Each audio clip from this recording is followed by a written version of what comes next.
আজকে করব কাঁচা আমের আমসত্ত্ব। হাতে মাত্র 10 মিনিট সময় থাকলে যে এত সুন্দরভাবে আমসত্ত্ব তৈরি হয়ে যায় সেটা তোমরা না দেখলে বুঝতে পারবে না। দেখে নিশ্চয়ই বুঝতে পারছো যে কতটা সুন্দর হয়েছে আমসত্ত্বটা। আর এটা কাঁচা আম দিয়ে তৈরি, মাত্র 10 মিনিট সময় লাগে। তো আমি এখানে আমার প্রয়োজন মতন কাঁচা আম নিয়ে নিয়েছি। যে যতটুকু পরিমাণে বানাতে চাও সেই অনুযায়ী আমটা নিয়ে নেবে। আমটার খোসাটা আমি ছাড়িয়ে নেব। প্রথমে একবার ধুয়ে নিয়েছি, এবার খোসাটা ছাড়িয়ে নেব। যার যেভাবে সুবিধা হয় খোসাটা ছাড়িয়ে নিতে হবে ভালো করে। আর একটা বাটিতে একটু জল নিয়ে নিয়েছি আমি, যাতে আমটা কেটে সঙ্গে সঙ্গে জলের মধ্যে ফেলতে পারি। না হলে আমের গায়ে যে একটা কষ থাকে সেটা কিন্তু বেরোয় না। আমটাকে আমি ছোট ছোট টুকরো করে কেটে নেব।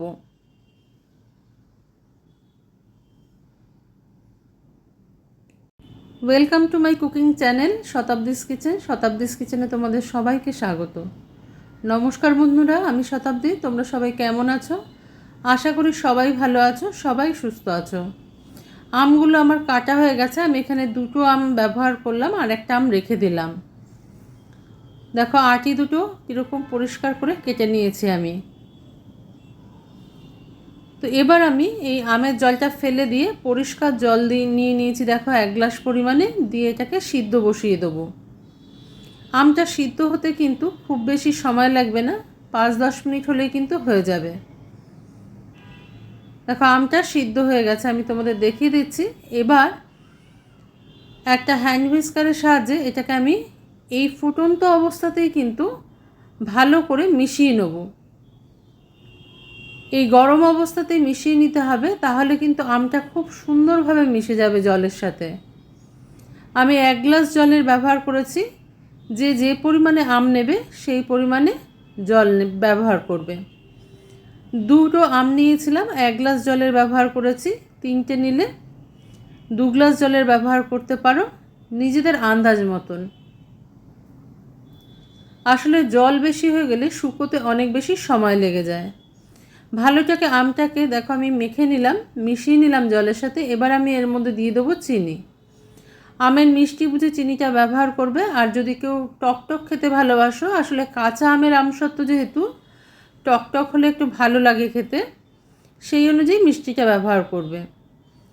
এখানে দিয়ে দিলাম বিট নুন, চিনি দিয়ে দিলাম আমি 1 বাটি পরিমাণে। আর দিয়ে দেবো লাল লঙ্কার গুঁড়ো একটুখানি, আর দিয়ে দেবো সামান্য একটু হলুদ। আমি এখানে কোনো ফুড কালারের ব্যবহার করব না, চাইলে তোমরা ফুড কালারের ব্যবহার করতে পারো, তবে তাতে কিন্তু স্বাদের কোনো হেরফের হবে না। সমস্ত কিছু ভালো করে এই গরম অবস্থাতেই মিশিয়ে নেব আমি। ভালো করে মেশানো হয়ে গেলে এটার ফ্লেমটাকে বন্ধ করে দিতে হবে। এখন অবশ্যই আমি কিন্তু লো ফ্লেমে কাজটা করছি, নাহলে চিনি ধরে যেতে পারে। সেই জন্য লো ফ্লেমে রেখে কাজটাকে করতে হবে। যে পাত্রটায়, যে থালাটায় আমি আমসত্ত্বটা দেবো, সেখানে একটুখানি তেল দিয়ে দিলাম। আমি সর্ষের তেলের ব্যবহার করেছি, তোমরা চাইলে ঘি বা সাদা তেলের ব্যবহারও করতে পারো। তেলটাকে খুব ভালো করে ব্রাশ করে নিতে হবে আর কি থালার গায়ে। এবার আমি আমটাকে দেখো ছেঁকে নেব। একটা ছাঁকনি নিয়ে নিয়েছি, আর যে কড়াইয়ের মধ্যে আবার একটু জাল দিতে হবে, সেই জন্য আমি একবারে কড়াইয়ের মধ্যেই ছেঁকে নিচ্ছি। ভালো করে ছেঁকে নিতে হবে, নাহলে কিন্তু আমের যে আঁশ বা আঁটির কোনো অংশ থেকে গেলে কিন্তু সেটা মুখে পড়লে ভালো লাগবে না। অসাধারণ লাগে খেতে বন্ধুরা। টক টক মিষ্টি মিষ্টি, ঝাল ঝাল, নোনতা নোনতা, ভীষণ ভালো লাগে খেতে। এই সময় কিন্তু এই ধরনের খাবার খেতে খুবই ভালো লাগে। গরমও পড়ছে, সাথে মাঝে মধ্যে বৃষ্টি হচ্ছে, সেই জন্য কিন্তু এই ধরনের খাবার খেতে ভীষণ ভালো লাগে। আর এটাকে কিন্তু রোদে শুকাবারও কোনো ঝামেলা নেই, খুব সহজেই তোমরা ফ্যানের তলায় রেখেই শুকিয়ে নিতে পারবে। আমি সেইভাবেই তোমাদের দেখালাম। দেখো সবটা ছেঁকে নিয়েছি, যেটুকু আঁশ ছিল বেরিয়ে গেছে। এবার এটাকে আমি একেবারে লো ফ্লেমে জাল করে নেব। আর কিছু মেশাবার দরকার নেই। তোমাদের যদি ইচ্ছা করে গুঁড়ো মশলা মেশাবার বা আরও রেড চিলি ফ্লেক্স এগুলো মেশাবার মিশিয়ে নিতে পারো, তবে আমি আর কিছু মেশাবো না, এরকম প্লেন রাখবো। তো ভালো করে হাতে কিছুক্ষণ সময় নিয়ে লো ফ্লেমে কাজটা করবে, নাহলে আম কিন্তু ফোটে, আর ফুটলে গায়ে ছিটলে কিন্তু পুড়ে যাবে।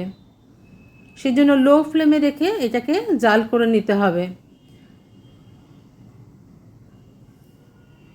খুব বেশি দেখো সময় লাগবে না, কারণ আমের কাতটা যে বার হয়েছে সেটা কিন্তু এমনিতেই খুব ঘন, কারণ আমি জলটা আগেই শুকিয়ে নিয়েছিলাম। তবে চিনি দেওয়ার ফলে আর নুন দেওয়ার ফলে যে আলাদা একটা জল বের হয় সেটাই আমি শুকিয়ে নিলাম।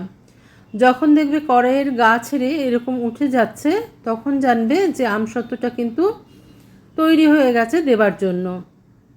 দেখো খুন্তির গা ছেড়েও কিন্তু অনেক সময় নিচ্ছে পড়বার জন্য। এবার আমি থালার মধ্যে এটাকে ঢেলে নেব।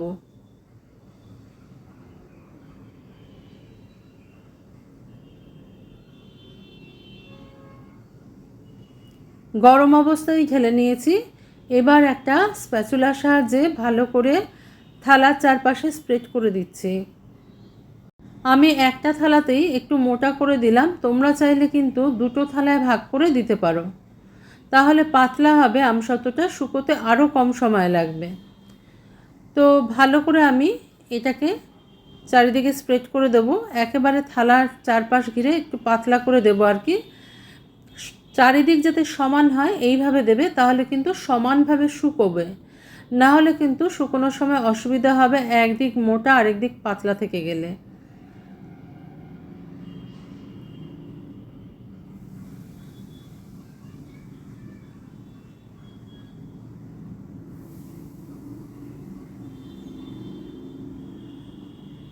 দেখো আমি চারিদিক স্প্রেড করে নিয়েছি, এখনই কিন্তু শুকিয়ে যাচ্ছে, এটা শুকোতে খুব বেশি সময় লাগে না। একদিন আমি ফ্যানের তলায় রেখেছিলাম, আর হাফ বেলা আমি রোদ্রে রেখেছিলাম। দেখো এটা আমার তৈরি হয়ে গেছে, সাইডটা দেখছো নিজের থেকে ছেড়ে একটু গুটিয়ে গেছে, ছোট হয়ে গেছে আর কি। তো আমি তোমাদের দেখিয়ে দিচ্ছি, এটা যেহেতু অনেকটা বড়, হাতে তুলে দেখাতে পাচ্ছি না আমি তোমাদের স্প্যাচুলার সাহায্যে দেখিয়ে দিলাম যে কতটা সুন্দর হয়েছে, কি সুন্দরভাবে শুকিয়ে গেছে আর উঠেও যাচ্ছে খুব সুন্দরভাবে। দেখো কতটা সুন্দর হয়েছে। এবার আমি এটাকে একটা ছুরির সাহায্যে কেটে নেব। আমি ছোট ছোট টুকরো করে কেটে নিয়েছি, তোমরা চাইলে বড় মাঝারি যেরকম তোমাদের ইচ্ছা হয় সেরকমভাবে কেটে নিতে পারো। এইরকমভাবে খুব সহজেই কিন্তু কাঁচা আম দিয়ে আমসত্ত্ব দিয়ে নিতে পারো। কাঁচা আম থাকতে থাকতে এই আমসত্ত্বটা দিয়ে নিয়ে খেয়ে দেখতে পারো, যারা কখনো খাওনি, খেতে কিন্তু অসাধারণ হয়। আমি আজকে এক্সট্রা কোনো মশলা যোগ করিনি, যদি কেউ চাও তাহলে কিন্তু মশলা দিয়েও খেতে পারো, উপর থেকে একটু বিট নুন ছড়িয়েও খেতে পারো খাওয়ার সময়। আমি ছোট ছোট পিস করে কেটে নিয়েছি, কতটা শুকিয়েছে, ছুরির গায়েও কিন্তু একটু লেগে পড়েনি, কাটাটা খুব সহজ হয়ে যাবে শুকিয়ে গেলে ভালো করে।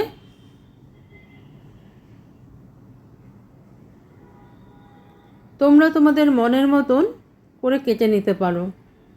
আমি এরকম ছোট্ট ছোট্ট স্কোয়ার করে কেটে নিয়েছি।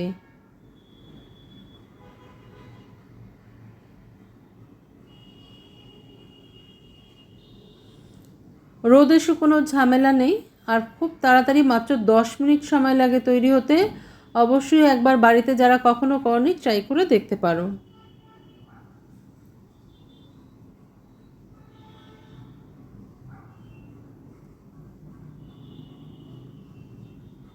দেখো কত সহজেই উঠে যাচ্ছে, সময় কম লাগে এভাবে তৈরি করলে, অনেকটা সময় লাগে না হলে আমসত্ত্ব রোদ্রে শুকালে।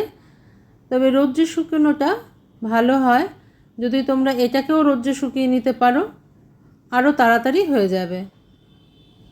দেখো কত সুন্দর হয়েছে, অসাধারণ লাগে খেতে।